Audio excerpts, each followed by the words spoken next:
Hello everyone.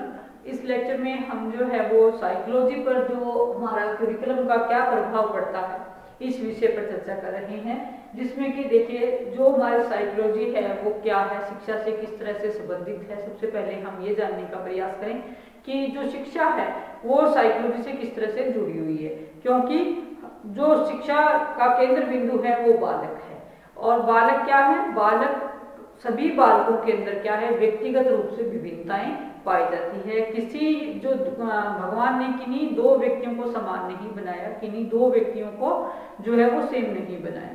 हर व्यक्ति हर बालक अपनी रुचि में अलग है, अपने उसके द्वारा जो उसके भगवान ने उसको एफिशिएंसी दी है उसमें भी वो अलग है, उसकी क्रिएटिविटी जो पावर है वो भी अलग है, उसका जो रचनात्मक कौशल है वो भी अलग है। तो हर व्यक्ति और बहुत सारा जो, जैसे हम साइकोलॉजी के साथ जो ग्रोथ एंड डेवलपमेंट की अगर हम बात करते हैं तो वो भी जो है चीजें वो भी बच्चे को प्रभावित करती हैं कि किसी व्यक्ति की जो इंटेलिजेंस है वो कितनी है, आईक्यू लेवल बच्चे का कम है, ज्यादा है, एवरेज है, कितना है।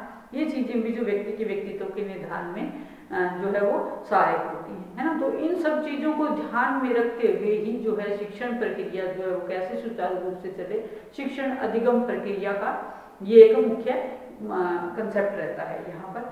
तो इन्होंने ये कहा कि जो मनुष्य है वो क्या है, एक बौद्धिक प्राणी है, बुद्धिशील प्राणी है, वो सोचने की क्षमता रखता है, समझने की क्षमता रखता है, विचार करने की क्षमता रखता है, तार्किक आधार पर बच्चा समझ सकता है, मनन कर सकता है, जो कि व्यक्ति को क्या है अन्य जो जीव जंतु हैं संसार के उनसे अलग करता है।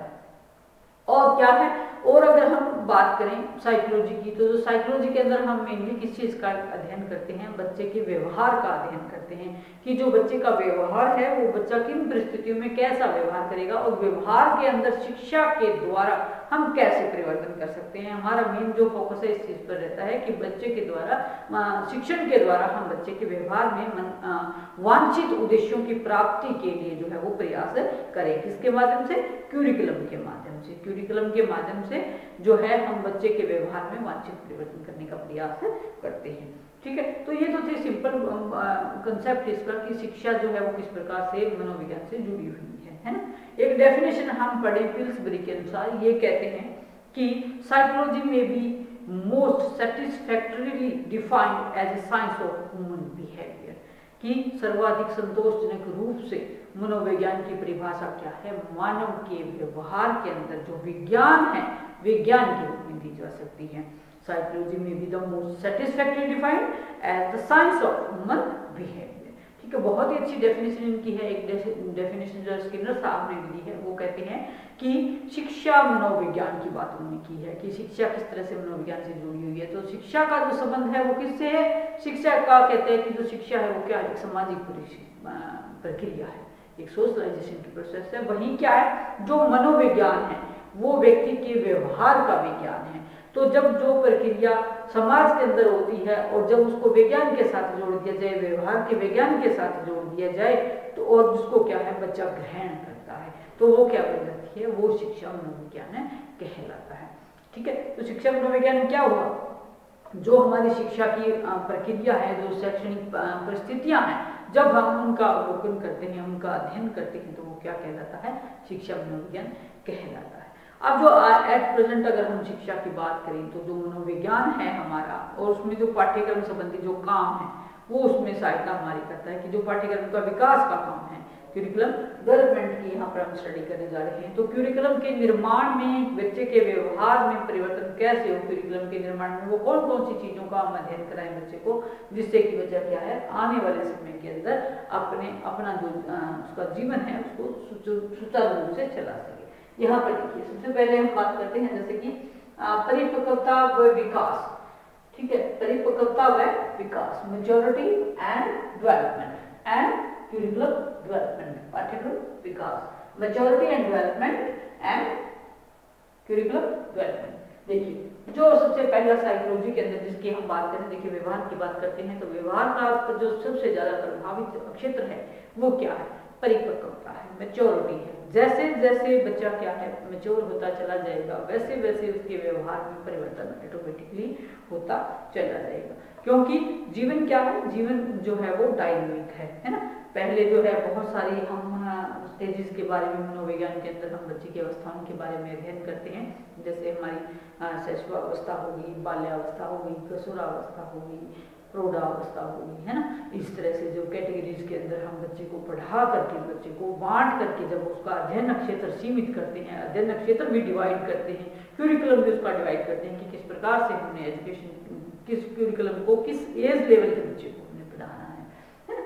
तो जो मैच्योरिटी है, और मैच्योरिटी के साथ साथ क्या होता है, विकास होता है। विकास हम सभी जानते हैं कि एक ऐसी प्रक्रिया है जो निरंतर चलती रहती है। जैसे जैसे व्यक्ति की एज चलती रहती है वैसे वैसे व्यक्ति क्या है, बच्चा जो है वो मैच्योर भी हो जाता है, परिपक्व भी हो जाता है, और साथ ही साथ क्या है उसका विकास है जो है वो भी होता चला जाता है ना। वही साथ ही साथ अब साइकोलॉजी के अंदर हम इंटेलिजेंस को भी पढ़ते हैं, बुद्धि को भी पढ़ते हैं, जो कि एक निश्चित टाइम के बाद क्या है उसके रुक जाती है ना। लेकिन जो डेवलपमेंट की जो प्रक्रिया है वो क्या है, कभी भी ना रुकने वाली एक प्रोसेस है।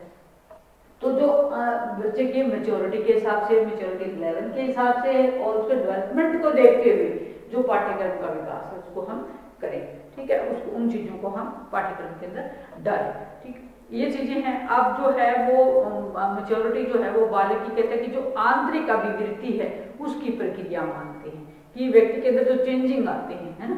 चेंजिंग देखिए, जैसे जैसे बच्चा क्या है, बाल्यावस्था के अंदर बच्चे की जो रुचियां हैं वो कुछ और होती हैं, शैशवावस्था के अंदर कुछ और होती हैं, किशोरावस्था के अंदर जो है वो उसकी जो रुचियां हैं वो कुछ और होती हैं, ठीक है। तो समाज पाठ्यक्रम किस प्रकार से तैयार किया जाए जो कि समाज की आवश्यकताओं के अनुकूल हो और बच्चे की उस मैच्योरिटी लेवल के अनुकूल हो, इस प्रकार का पाठ्यक्रम बनाया जाए। और उपयोगी पाठ्यक्रम से क्या है, बालकों के अंदर विकास होगा, व्यक्तिगत विभिन्नताओं के अकॉर्डिंग होगा, उसको उसके लिए मोटिवेशन मिलेगी, और जो प्रेरणात्मक मूल्य हैं उनको भी जो है, और जो सीखने के सिद्धांत हैं उनको भी हम करिकुलम के अंदर यहाँ पर डालेंगे, ठीक है। और ये चीजें किस पर आधारित होनी चाहिए, सारी की सारी ये मनोविज्ञान पर आधारित होनी चाहिए। दूसरा हम बात करेंगे इसके अंदर मोटिवेशन की, अभिप्रेरणा की, अभिप्रेरणा तथा पाठ्यक्रम विकास, motivation and curriculum development. Motivation क्या है, बहुत ही जिसको कहेंगे कि किसी भी काम को हम बहुत ज्यादा जब एफिशिएंसी के साथ करते हैं तो वो हम कहीं न कहीं से प्रेरित हो रहे होते हैं, कि जब हम कुछ ऐसे शब्दों का चुनाव करें शिक्षण व्यवस्था के अंदर जिससे बच्चा क्या है, प्रेरित होकर के आपसे कुछ काम को करे और आगे बढ़े, ठीक है, उसको हम क्या कहते हैं, मोटिवेशन। अब देखिए मोटिवेशन जो है ना, ये जिसको हम कहें कि किसी टॉनिक से कम नहीं है, ठीक है। अगर एक भूखा व्यक्ति है ना, कहते हैं कि जिसके पास एक भूख है, बच्चे को ऐसा महसूस होता है कि मुझे भूख लगी है, तो वो खाना ढूंढने के लिए कुछ भी करेगा, खाना ढूंढने के लिए कुछ भी करेगा। मीन्स क्या है, वो भूख से प्रेरित हो चुका है, भूख से प्रेरित हो चुका है, उसे खाना चाहिए तो खाना ढूंढने की कोशिश करेगा। मैंने अपने सामने कोई टारगेट अपना रखा और वो टारगेट क्या है, वो टारगेट मेरे को मोटिवेट करेगा कि मुझे उस टारगेट तक जाना है, मुझे उसको अचीव करना है।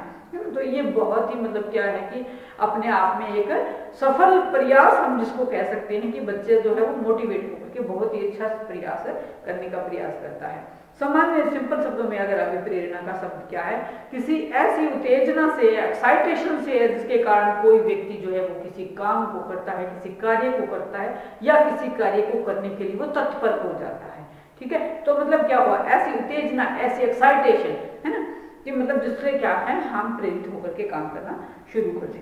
और ये उत्तेजना क्या है, दो प्रकार की हो सकती है। ये उत्तेजना आपकी इंटरनल भी हो सकती है और एक्सटर्नल भी हो सकती है, दोनों ही चीजें इसके अंदर होगी। कई बार हम आंतरिक रूप से प्रेरित होते हैं और कई बार क्या है हम बाह्य रूप से प्रेरित होते हैं, ठीक है। जो मोटिवेशन है वो क्या है, दो प्रकार से हो सकती है, दो प्रकार हैं इसके। इंटरनल आपका पहला क्या, आंतरिक, और दूसरा बाह्य। दो प्रकार हो सकते हैं इसके, कि कई बार क्या है स्टिमुलस जो है वो हमारा आंतरिक होता है कि हम उसी से जो है वो क्या है उसी स्टिमुलस को देख करके हम उस टारगेट तक जाने के प्रयास करते हैं। और दूसरा क्या है, कई बार हम बाह्य चीजों, बाह्य प्रलोभनों में आकर के कुछ बाह्य चीजों से प्रेरित होकर के जो है किसी काम को करते हैं, तो वो आपकी क्या है, बाह्य चीजें कहलाएंगी। तो जो अभिप्रेरणा है, अभिप्रेरणा की कहते हैं कि मुख्य रूप से चार कारक होते हैं। कौन कौन से, पहले जो आवश्यकताएं हैं व्यक्ति की, इसको मैं थोड़ा सा रखती हूँ,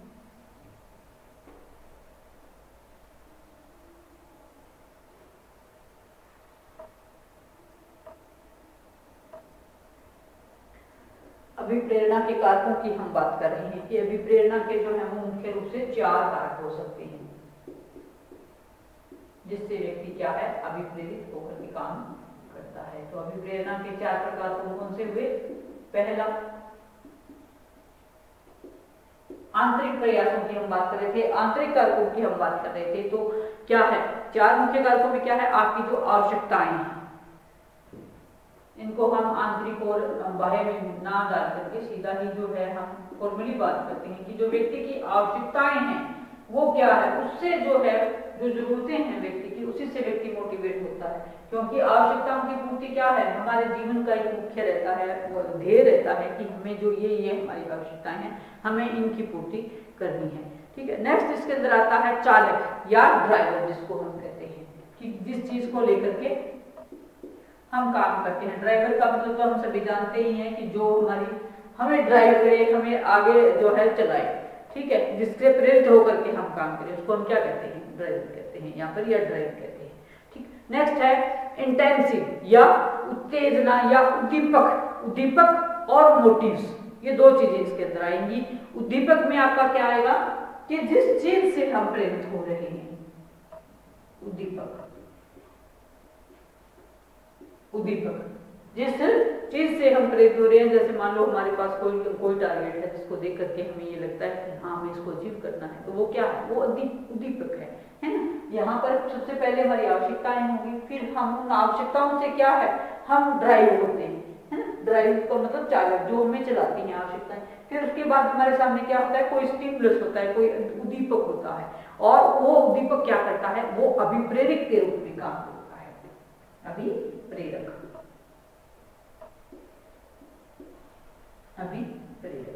ये जो 4 आवश्यकताएं हैं, इनका किसने जिक्र किया है? इसका जो है वो गुड महोदय ने जो है वो इनको बताया है। गुड महोदय के अकॉर्डिंग थी ये, गुड के अकॉर्डिंग कि जो व्यक्ति जो व्यवहार करता है, जो मोटिवेशनल व्यवहार करता है, वो क्या है? वो इन 4 चीजों से प्रभावित होकर के करता है। पहला हमारी आवश्यकताएं हैं, दूसरा चालक, तीसरा उद्दीपक और चौथा अभिप्रेरक। उसके बाद स्टूडेंट्स हम बात करते हैं अभिप्रेरणा के 2 मुख्य प्रकारों की, जिसमें से जैसे हमने जिक्र किया था कि एक हो गया जन्मजात अभिप्रेरक और दूसरा हो गया इसमें आपका अर्जित अभिप्रेरक। जन्मजात अभिप्रेरक कौन से होते हैं? जन्मजात जो हमारे साथ, जैसे नाम से ही क्लियर है, जो जन्म से जो है हमारे साथ होते हैं। जैसे क्या? जैसे हमारी प्राइमरी नीड्स होगी, भूख होगी, प्यास होगी, नींद होगी, है ना। और भूख, प्यास, नींद, काम, क्रोध, प्रेम, मलमूत्र के जो त्यागने की क्रियाएं हैं, है ना। तो ये क्या है? ये व्यक्ति की जो है वो ऐसी क्रियाएं हैं जो जन्मजाती हैं और व्यक्ति इनके साथ लगातार जो है वो जुड़ा रहता है। इनको चाह करके भी जो है हम अवॉइड नहीं कर सकते हैं, है ना। तो हमें इन कामों को करने के लिए क्या है? ये हमारे जो जन्मजात अभिप्रेरक हैं ये प्रेरित करते हैं।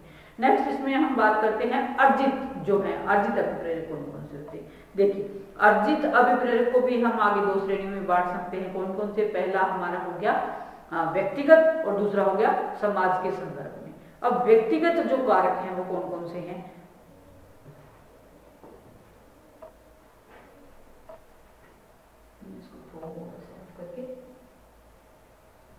ये तो हो गए थे गुड महोदय के अकॉर्डिंग। अब हम अर्जित की बात कर रहे थे कि अर्जित कारक कौन कौन से हो गए, जन्मजात कारक कौन कौन से। 2 मुख्य प्रकारों की हमने यहाँ पर बात की है। 2 मुख्य प्रकार, पहला जन्मजात कारक या अभिप्रेरक, या दूसरा क्या है जो जन्म के बाद हम जो है अर्जित करना चाहते हैं, जिन चीजों को ग्रहण करना चाहते हैं वो अर्जित कारक हो गया। जन्मजात में मैंने क्या बताया कि जो भूख, प्यास, काम, क्रोध, लोभ, है ना, इन चीजों से जब हम प्रेरित होकर के, है ना, जो हमारी बॉडी की जो फंक्शंस हैं इनसे प्रेरित होकर के जब हम काम करते हैं वो हमारे जन्मजात कारक कहलाते हैं, जिससे मोटिवेट होते हैं। दूसरा अर्जित कारक। अब देखिए अर्जित कारक के अंदर भी इन्होंने आगे 2 और भाग बता दिए। पहला कौन सा? इंडिविजुअल या व्यक्तिगत कारक, और दूसरा सामाजिक, या दूसरा हम क्या कहेंगे सामाजिक कारक, या जो है सामाजिक अभिप्रेरक, जिसको हम कहेंगे सामाजिक अभिप्रेरक। अब देखिए ये चीजें जो हैं वो अंडरस्टूड ही हैं, कुछ चीजें तो जैसे हमें समझ में आ जाती है, क्योंकि हमारा जो लेवल है बीएड का वो बच्चों का काफी अच्छा अच्छा होता है, हाई होता है। इसलिए व्यक्तिगत कार्य कौन कौन से होते हैं? देखिए व्यक्तिगत कार्य के अंदर जो पर्सनली हम किसी चीज को लेकर के मोटिवेट होते हैं, हमारा पर्सनली जो जीवन का टारगेट होता है, किसी चीज को हमने प्राप्त करना है, किसी उद्देश्य को, किसी व्यवसाय को हमें प्राप्त करना है, किसी अन्य चीज को हमें प्राप्त करना है, और जो समाज के संपर्क में जो चीजें होती हैं, जिनको जो सामाजिक अभिप्रेरक का नाम है दे दिया जाता है। अब जो सामाजिक प्रेरक हैं उनमें से मेनली क्या हो गया आपका, जैसे आपकी सामुदायिकता होगी, आत्म स्थापना होगी, अर्जनात्मक युयुत्सा, यदि बहुत सारी चीजें इसके अंदर होगी। व्यक्तिगत में आपका क्या हो गया, आपका जो आकांक्षा का स्तर है, आपका जो लाइफस्टाइल है जीवन में जो आप हासिल करना चाहते हो, ठीक है, मद है, व्यसन है, या जो आपकी आदतें हैं, ठीक है, ये और अचेतन प्रेरणा होगी और मनोवृत्तियां होंगी, आपकी एप्टीट्यूड, एटीट्यूड, ये चीजें होंगी, ये आपके व्यक्तिगत के अंदर आ गई। अब जो अभिप्रेरणा है, यहाँ पर हमने अभिप्रेरणा को दो भागों में बांट लिया, ठीक है, लेकिन अब जो है इसकी विधियां कौन कौन सी हैं? बहुत सारी विधियां भी हैं जो कि जिससे हम जो है वो प्रयोग करके इसका संबंध जो है हम शिक्षण से या पाठ्यक्रम से जोड़ सकते हैं। तो पाठ्यक्रम को के साथ जोड़ने के लिए जो पहली हमारी अभिप्रेरक विधि है वो क्या है? पुरस्कार या दंड। हम क्या है शिक्षण प्रक्रिया के अंदर बच्चे को पुरस्कार भी देते हैं और दंड भी देते हैं। आजकल की जो चाइल्ड एजुकेशन है, जो चाइल्ड सेंटर्ड एजुकेशन है, उसके अंदर जो है हमने दंड का जो स्वरूप है वो लगभग खत्म कर दिया है ना। और बच्चे को क्या है हम मोटिवेट करते हैं, पॉजिटिवली मोटिवेट करते हैं, जिसमें कि क्या है रेनफोर्समेंट हम जो बच्चे को दें, पुनर्बलन हम दें, बच्चे को पुरस्कार दें कि आप अगर फर्स्ट आते हो तो हम आपको ये चीज़ देंगे, आपको रिवार्ड देंगे, आपकी पोजीशन आएगी। पेरेंट्स भी कर सकते हैं इस प्रकार से, जो है टीचर्स भी कर सकते हैं इस प्रकार से, है ना। तो ये चीज़ें आपकी क्या हैं, ये आपकी जो मोटिवेट बच्चे इससे बहुत ज़्यादा होता है, बहुत ज़्यादा प्रभावित इन चीज़ों से होता है। तो हमें सबसे पहले जो है टीचिंग जो प्रविधि जिसका है इसका प्रयोग हम कर सकते हैं। उसके बाद है प्रशंसा करना। अगर हम प्रशंसा करते हैं किसी बच्चे की, निंदा करते हैं किसी बच्चे की, है ना, तो प्रशंसा के दो शब्द जो हैं वो क्या है, वो बच्चे को काफी जो है उसको टारगेट के नजदीक जाने में मदद करते हैं। वही क्या है दूसरा, अगर हम बच्चे को क्या है निंदा अगर हम बच्चे की करते हैं, कोई टीचर अगर बच्चे की निंदा करता है तो उससे क्या है उसका जो व्यक्तित्व है वो रिप्रेस हो जाता है। तो बच्चे को क्या करें हम पॉजिटिव जो है वो इन्फोर्समेंट दें, पॉजिटिव पुनर्बलन बच्चे को हम दें, इसके साथ ही साथ क्या है प्रोत्साहन दें बच्चे को। और जो बच्चे की जो प्रोग्रेस है उसकी रिपोर्ट हम बच्चे को दें। ये भी एक मेथड है कि हाँ बच्चे आपने इस क्लास के अंदर मान लो पहला स्थान लिया है, दूसरा स्थान लिया है, तो हम उसको जो है वो इस तरह से प्यार से दो शब्द बोल के कि हाँ आप और अच्छा कर सकते हो, इससे भी ज़्यादा अच्छा कर सकते हो, आपका रिजल्ट बहुत अच्छा है। तो ये क्या है, ये आपके मोटिवेशन का एक तरीका है। इस तरह की मोटिवेशन से जो बच्चा है वो क्या है उसके अंदर जो सेल्फ कॉन्फिडेंस की भावना है वो बढ़ जाती है। नेक्स्ट इसके अंदर आता है परिणाम का ज्ञान, है ना। परिणाम देखिए किसी भी काम को, जो इंसान एक बौद्धिक प्राणी है, मनुष्य बच्चा जो भी हम स्टडी करते हैं तो हमें क्या है हम जब किसी भी काम को करते हैं परिणाम को मद्देनजर रखते हुए ही करते हैं। और शिक्षण तो व्यवस्था ही एक ऐसी है कि जिसमें हम जो है अपने ऑब्जेक्टिव जो अपने जो गोल्स हैं उसको सामने रख के ही काम करते हैं, ठीक है। तो इसमें क्या है और ये जो चीजें हैं ये भी मोटिवेट करती हैं कि आपका परिणाम क्या रहेगा और आपको परिणाम क्या चाहिए, है ना, ये चीजें। फिर है प्रतियोगिता और सहयोग, जो आपके कॉम्पिटिशन्स हैं और उसके अंदर जो कोऑर्डिनेशन है, जो सहयोग है वो टीचर्स के द्वारा भी करवाया जा सकता है, बच्चों के द्वारा भी करवाया जा सकता है ना, शिक्षण व्यवस्था के अंतर्गत। तो ये चीजें भी करिकुलम के अंदर जो है वो हम एज ए सब मेथड हम यूज कर सकते हैं। इसके अलावा आवश्यकताओं का ज्ञान है, रुचियों का ज्ञान है, सामाजिक जो कार्य हैं उनमें बच्चे को ज़्यादा से ज़्यादा भाग लेने के लिए हम बच्चे को प्रेरित करें। आकांक्षा का जो बच्चे का स्तर है उसको भी ध्यान में रखें।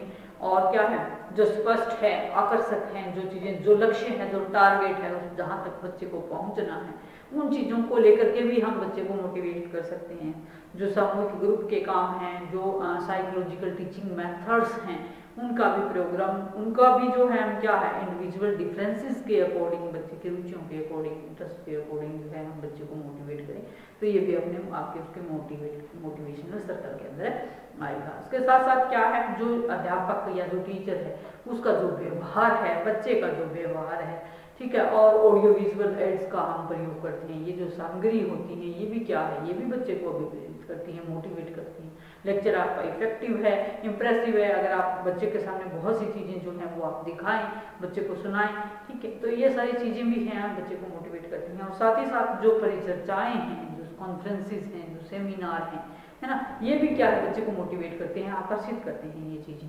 और सबसे ज़्यादा जो है मेन चीज़ है वो है आपका positive aptitude, positive aptitude, positive attitude, है ना, कि हम बच्चे के साथ क्या है पॉजिटिवली पेश आए, हमेशा उसको जो है एक ऐसा हम नकारात्मकता की भावना जो है, नेगेटिव जो सोच है हमारी, इसको दूर हटाएं कि नहीं ये बच्चा नहीं कर सकता, नहीं बच्चे आप नहीं कर सकते, ऐसा नहीं। बच्चे की पीठ थपथपाएं, बच्चे को कहें कि हाँ आप कर सकते हैं, उसको विश्वास में लें, और इस तरह की जो है वो अभिप्रेरणाओं के माध्यम से, प्रेरणाओं के माध्यम से बच्चे को प्रेरित करके जो है साइकोलॉजिकल रूप से हम बच्चे को इस चीज़ के लिए तैयार कर सकते हैं। पाठ्यक्रम के जो हमारे विषय हैं उनको पूरा करने में उनकी मदद कर सकते हैं। तो ये तो था आपका अभिप्रेरणा का टाइप। अब हम नेक्स्ट इसमें बात करते हैं अभिरुचि एवं पाठ्यक्रम विकास की बात करते हैं। अभिरुचियां देखिए स्टूडेंट्स क्या होती है कि रुचि होती है हमारी कि जिस काम को हम अपने इंटरेस्ट से करते हैं, और अभिरुचि क्या होती है, एक हमारी स्पेशल योग्यता होती है, स्पेसिफिक जो एबिलिटी होती है कि किसी भी चीज़ को हम पसंद करते हैं। मान लो आप म्यूजिक को पसंद करते हैं, आप सिंगिंग पसंद करते हैं, आप खाना बनाना पसंद करते हैं, है ना, कुछ भी आप खेलना पसंद करते हैं। तो ये जो चीज़ें हैं बच्चे की, जिससे बच्चे की क्या है और अपनी अभिरुचि के अकॉर्डिंग बच्चे चुनाव वहाँ पर कर सके, तो वो भी चीज़ें क्या है, वो भी आपके साइकोलॉजिकल डिटरमिनेंट्स ही हैं जो कि आपकी शिक्षण अधिगम प्रक्रिया को प्रभावित करते हैं। नेक्स्ट इसमें हम बात करते हैं, इसमें और भी बहुत सारी चीज़ें चली जा सकती हैं। फिर है व्यक्तिगत विभिन्नता एवं पाठ्यक्रम विकास।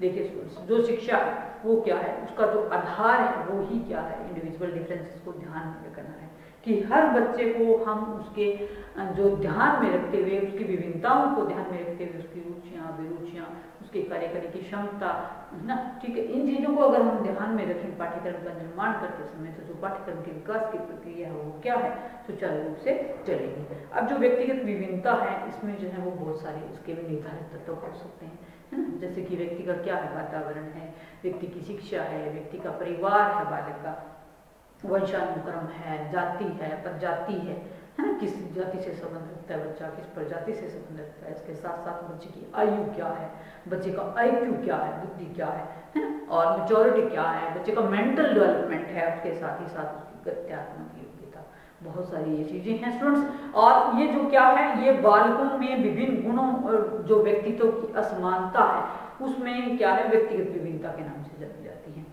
और भी विभिन्न स्वरूप हो सकते हैं व्यक्तित्व के, जैसे कि आपकी शारीरिक विभिन्नता होगी, इसके साथ साथ आपकी जो है वो व्यक्तिगत संबंधी, व्यक्तित्व संबंधी, पर्सनैलिटी को लेकर के आपकी जो विभिन्नताएं हैं वो होगी, और मानसिक विभिन्नताएं होगी। और मानसिक जो विभिन्नता है उसमें भी बहुत सारी चीजें आपकी आ जाती हैं, जैसे आपका बौद्धिक विकास है, आपका बौद्धिक विकास कितना हुआ है, कितना हो सकता है ना, और उसके साथ साथ क्या है, आपकी जो मूल प्रवृत्तियां हैं वो क्या है, उनको भी ध्यान में रखें। संवेग जो है, संवेगों के अंदर भी विभिन्नताएं पाई जाती हैं। इसके साथ ही साथ स्वभाव में, रुचियों में, अभिरुचियों में, सीखने में और चरित्र संबंधी विशेषताएं भी आपकी होती हैं, जो कि आपके जो आपका काम है, आपकी जो शिक्षण व्यवस्था है, जो शिक्षा के उद्देश्य हैं उनको प्राप्त करने में आपका सहयोग करती हैं। अब जो बालक हैं, बालक विभिन्नताओं के आधार पर क्या है, सृजनात्मक भी हो सकते हैं, पिछड़े हुए भी हो सकते हैं, नॉर्मल भी हो सकते हैं, अपराधी प्रवृत्ति के भी होते हैं, विकलांग बच्चे भी होते हैं शिक्षण व्यवस्था के अंतर्गत, है ना, मंदबुद्धि बच्चे भी होते हैं, वहीं पर साथ ही साथ क्या है, गिफ्टेड बच्चे भी होते हैं, प्रतिभाशाली बच्चे जो हैं।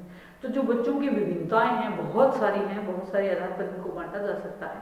और शिक्षण प्रक्रिया में क्या है, ये चीजें जो है वो आयु वर्ग के अकॉर्डिंग ध्यान में रखते हुए हम करिकुलम का निर्माण कर सकते हैं। और इसके साथ ही साथ एक पॉइंट आता है व्यक्तित्व का विकास, ठीक है, फिफ्थ पॉइंट हम इसमें कर सकते हैं व्यक्तित्व का विकास, व्यक्तित्व का विकास तथा पाठ्यक्रम विकास। शिक्षा क्या है, शिक्षा एक ऐसी प्रक्रिया है जो बच्चे के ऑलराउंड डेवलपमेंट पर बल देती है ना। तो जो व्यक्ति की पर्सनैलिटी है, बच्चे का जो व्यक्तित्व है, उसको निखारने में किस प्रकार से करिकुलम हमारी मदद करे, इन चीजों को भी हम ध्यान में रखें। व्यक्तित्व के निर्धारण में जैसे व्यक्तित्व के हमारे 3 जो है मेन एस्पेक्ट्स हैं, अंतर्मुखी, बहिर्मुखी और इसके साथ साथ क्या है, उभयमुखी। तो सभी तरह के बच्चे जो हैं वो आपके क्लासरूम के अंदर होते हैं। तो इन सभी व्यक्तिगत विभिन्नताओं को देखते हुए ही हमें क्या है, मनोविज्ञान जो है वो उसमें शिक्षा को जो बहुत ज़्यादा प्रभावित करता है। ठीक है, और बालक को आगे बढ़ने के लिए क्या है, बहुत सारे ऐसे गुण होते हैं जो कि जिनको हम जानते हुए जो है हम शिक्षण विधियों का ऐसे का प्रयोग करें जिससे कि क्या है, हम साइकोलॉजिकल रूप से बच्चे को जो है वो उसके गुणों को देखते हुए, उसके आधार को देखते हुए शिक्षण प्रक्रिया को पूरा करें। ठीक है स्टूडेंट्स, तो ये थे साइकोलॉजिकल डिटरमिनेंट्स जो कि हमारे करिकुलम को प्रभावित करते हैं। तो उसके साथ ही जो इफेक्टिंग फैक्टर्स हैं हमारे, वो यही पर समाप्त